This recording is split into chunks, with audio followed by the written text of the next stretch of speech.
We received a call this morning on 3rd Street here for a possible structure fire, detached garage. The first units arrived on scene, found a detached garage that had heavy smoke coming out of the upper portion of the eave areas. Upon initial access, they found a small debris fire inside the garage area that had basically worked its way up into the finished attic area of the garage. And then from there, they started working on gaining access into the upper portions of the garage. The other responding units helped assist with some entry access issues. So it's kind of a confined spaced area up in there. The drop-down stairwells had already burned through, so we had to cut holes inside the roof area to gain access to the upper area to be able to start doing our overhaul and get the fire knocked down.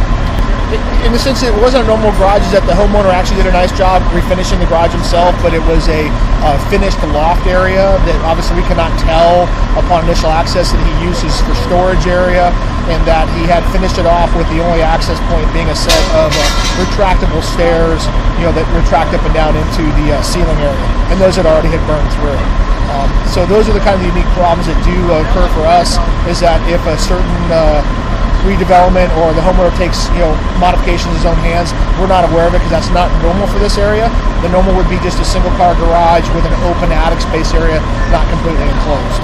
We don't have a general cause. We know the area where the fire occurred, and that's why I have my fire investigator here. He's currently looking at it, but it's obvious where the fire started and part of the garage itself, and where it basically went up the wall and up into the attic area itself.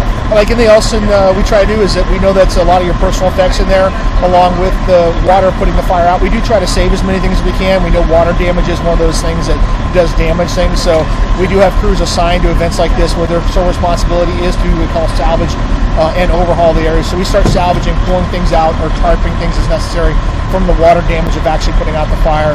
So we'll start bringing out as much stuff as we can that is not damaged, so the occupant can go through it and determine what is still viable and non-viable.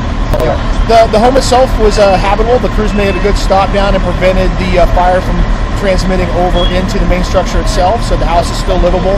The garage itself will need some extensive repairs, so probably about $40,000 to $50,000 in garage repairs along that area. But overall, an important save for us is that the homeowner can still go to his house and still be there tonight.